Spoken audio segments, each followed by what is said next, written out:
মাত্র 15 মিনিট সময় লাগবে। চা কফির সাথে খাওয়ার জন্য 1 কাপ আটা দিয়ে খুব সহজে এভাবে একবার বানিয়ে নিন আর সংরক্ষণ করুন সারা মাস জুড়ে। আর সেজন্য প্রথমেই আমি এখানে 1 বাটি আটা নিয়ে নিয়েছি। গমের যে আটা হয় সেই আটাই আমি এখানে নিয়েছি।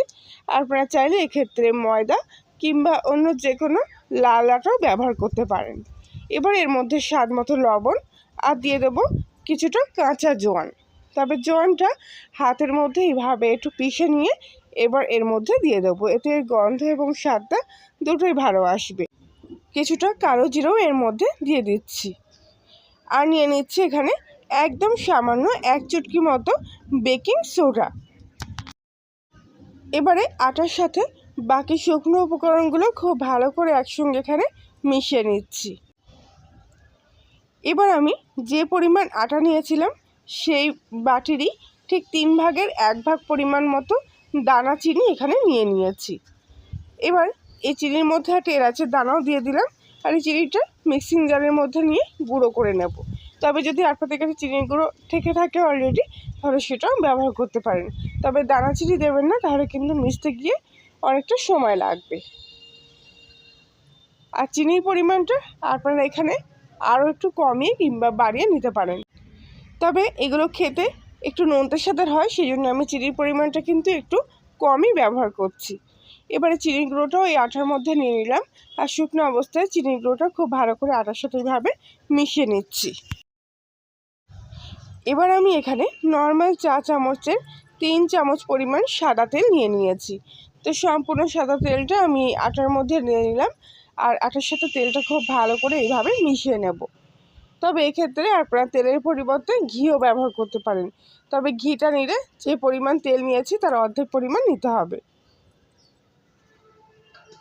খুব ভালো করে তেলটা আটার সাথে মিশিয়ে নেওয়ার পর আটাটা কিন্তু এরকম হাতের মুঠোর মধ্যে আনলেই এক জায়গায় এরকম হয়ে আসবে। ঠিক এরকম করে খাস্তা করে তো এবারে এক জায়গায় হয়ে যাওয়া আটাগুলো আবার একটু হাত দিয়ে এইভাবে ভেঙে ভেঙে একটু ঝুরো ঝুরো মতো করে নিচ্ছি। এবার আমি এখানে নিয়ে নিয়েছি কিছুটা দুধ, লিকুইড দুধ। এভাবে অল্প অল্প করে এর মধ্যে দিয়ে দুধটাকে মেখে নেব। আর কোনো গরম দুধের প্রয়োজন নেই, নর্মাল টেম্পারেচারে জাল দেওয়া দুধ হলেই হবে। খুব ভালো করে এবার এই দুধটা দিয়ে আটাটা এইভাবে মেখে নেব। তবে একসঙ্গে বেশি পরিমাণ দুধ দেবেন না, অল্প অল্প করে দুধ দেবেন। দুধ দিলে পরে খেতে বেশি টেস্ট লাগে। তবে আপনারা চাইলে জল দিয়েও কিন্তু এই ডোটাকে মেখে নিতে পারেন। তো এইভাবে অল্প অল্প দুধ দিয়ে সম্পূর্ণ আটাটা এখানে আমি ডো মতো করে মেখে নিয়েছি। এগুলো খেতে ভীষণই মুখরোচক হয়। রোজকার বিস্কুট যখন একঘেয়েমি লাগবে তখন এভাবে একবার বাড়িতেই বানিয়ে খেয়ে দেখতে পারেন। দোকানের চাইতেও কিন্তু খেতে বেশি সুস্বাদু লাগে এগুলো। তো এই আটাটা এবার আমি এরকম এক জায়গায় করে হাত দিয়ে চেপে চেপে এভাবে মেখে নিচ্ছি। যেহেতু একদমই অল্প দুধ দিয়ে এরকম শক্ত করে মেখেছি, তাই প্রথম অবস্থায় কিন্তু একটু শুকনো শুকনো মতো লাগবে। তবে আস্তে আস্তে যখন চিনিটা একটু গলতে শুরু করবে তখন দেখবেন আর কিন্তু এরকম শক্ত ভাবটা লাগছে না। আপনি মাখতে মাখতে চেপে চেপে আটার ডোটা কিন্তু নরম হয়ে যাবে। তাই প্রথম অবস্থাতেই খুব একটা বেশি দুধ দিয়ে মাখার প্রয়োজন নেই, নইলে পরে দেখবেন আটার মাখাটা কিন্তু একেবারে নরম হয়ে গেছে। তো ঠিক এরকম করে আটার ডোটা আমি মেখে নিয়ে এরকম এক জায়গায় করে নিলাম।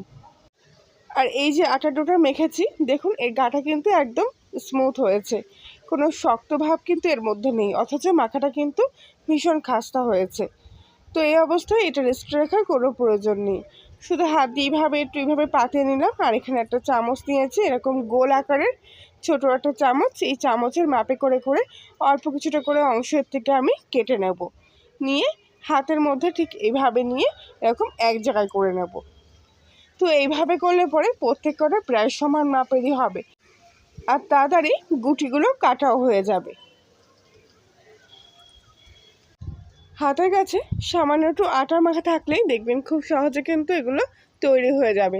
খুব একটা বেশি সময় লাগে না আর খেতে কিন্তু দারুণ মুখরোচক হয়।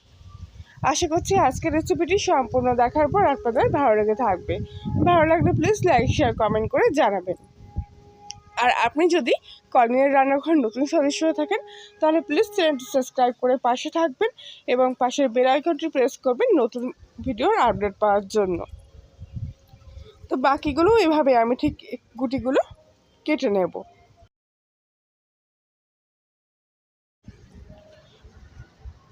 তো সবকটা গুটি আমি এইভাবে কেটে নিয়েছি। আর দেখুন এগুলো কিন্তু প্রায় সবকটা সমান মাপেরই হয়েছে। তো এবার এর থেকে দুটো ছোট ছোট গুটি হাতের মধ্যে তুলে নিলাম আর তারপর এইভাবে দু হাতের মাঝখানে রেখে এরকম পাকিয়ে পাকিয়ে গোল বলের মতো করে নিচ্ছি।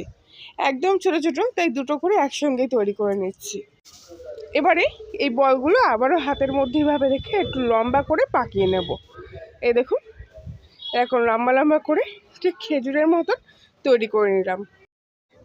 আর এইভাবে তৈরি করে নেওয়ার ফলে এগুলো কিন্তু দেখতেও ভীষণ কিউট হয়। দেখুন কত সুন্দর তৈরি করার পর দেখতে লাগছে। আর একদম ছোট ছোট সাইজের বলে হাতের মধ্যে কিন্তু দু তিনটে অনায়াসীভাবে তৈরি হয়ে যাবে। তো বাকিগুলোও ঠিক একইভাবে এখানে আমি তৈরি করে নিয়েছি। তবে তৈরি হওয়ার পর এগুলো একটু এইভাবে পাতিয়ে রাখবেন যাতে একটা গায়ে একটা জড়িয়ে না যায়। তো এবারে কড়াইতে আমি কিছুটা তেল নিয়ে নিয়েছি। তেলটা একদম হালকা একটু গরম হতেই এগুলো এক এক করে তেলের মধ্যে আমি দিয়ে দিচ্ছি। দেখতেই পাচ্ছেন তেলের টেম্পারেচারটা কিন্তু একদমই কম আছে, যার জন্য তেলের মধ্যে একদম কিন্তু বাবলস তৈরি হচ্ছে না। তো এবার আমি তেলের মধ্যে এগুলো কীভাবে একটু পাতিয়ে দিয়ে কিছুক্ষণের জন্য এই অবস্থায় রেখে দেবো। আর এই তেলটা যত আস্তে আস্তে গরম হবে ততই কিন্তু এগুলো সুন্দরভাবে ফুলে উঠবে। আর একটা পিঠ যখন পুরোপুরি একদম লাল হয়ে আসবে তখন এগুলোকে উল্টে পাল্টে এইভাবে ভালো করে ভেজে নিতে হবে। তবে আবারও বলছি, কাঁচা অবস্থায় কিন্তু এগুলো ভীষণ নরম থাকে, তাই খুব সাবধানে একটু উল্টে পাল্টে নেবেন। তারপরে যখন দেখবেন আস্তে আস্তে এগুলো দু পিঠি কালার চলে আসছে তখন এমনিতেই এগুলো শক্ত হয়ে যাবে, তখন কিন্তু খুব ভালো করে এইভাবে উল্টে পাল্টে ঘুরিয়ে ফিরিয়ে ভেজে নিতে পারবেন। তো গ্যাসের ফ্লেমটা কিন্তু একদম সিম আঁচে রেখেই আমি এগুলো ভেজে নিয়েছি, তাহলে এগুলো ভেতর থেকে খুব সুন্দরভাবে খাস্তা হবে আর কালারটাও ভাজার পর দারুণ আসবে। আর সম্পূর্ণ ভাজা হওয়ার পর দেখুন এগুলোর মধ্যে কত সুন্দর কিন্তু এরকম হালকা হালকা ক্র্যাক দেখা গেছে, তার জন্য এগুলো কিন্তু দেখতে এবং খেতে বেশি ভালো লাগে। তো যাই হোক এগুলো এরকম সুন্দর একটা ভাজার কালার চলে আসলে এবার আমি এগুলো তেল থেকে ছেঁকে নিয়ে তুলে নিচ্ছি। তো এই অবস্থায় কিন্তু এগুলো পুরোপুরি খাস্তা হয় না, একটু নরম ভাব এর মধ্যে থেকে যায়। হালকা একটু ভেবে ঠান্ডা করে নিতে হবে। তারপরে এখানে অন্য একটা প্লেটের মধ্যে আমি 2 চামচ মতো নারকেলের গুঁড়ো নিয়ে নিচ্ছি। এরপর এর মধ্যে আগে থেকে ভেজে রাখা নাস্তাগুলো হালকা একটু গরম থাকা অবস্থায় নিয়ে নিচ্ছি। এবার খুব ভালো করে এর গায়ে নারকেলের গুঁড়োটা এভাবে মাখিয়ে নেব। এই নারকেলের স্বাদটা এতে কিন্তু দারুণ আসে, আর এইভাবে গায়ে মাখানোর ফলে দেখতেও কিন্তু দারুণ লাগে। আর হালকা গরম অবস্থায় মাখালে এগুলো কিন্তু সহজে ঝরে যাবে না। তো এবার এগুলো আমি অন্য একটা বাটির মধ্যে ঢেলে নিচ্ছি। আর দেখুন দেখতে কত সুন্দর লাগছে, আর খেতেও কিন্তু দারুণ খাস্তা, একদম মুখে দিলেই এরকমভাবে ভেঙে যাবে।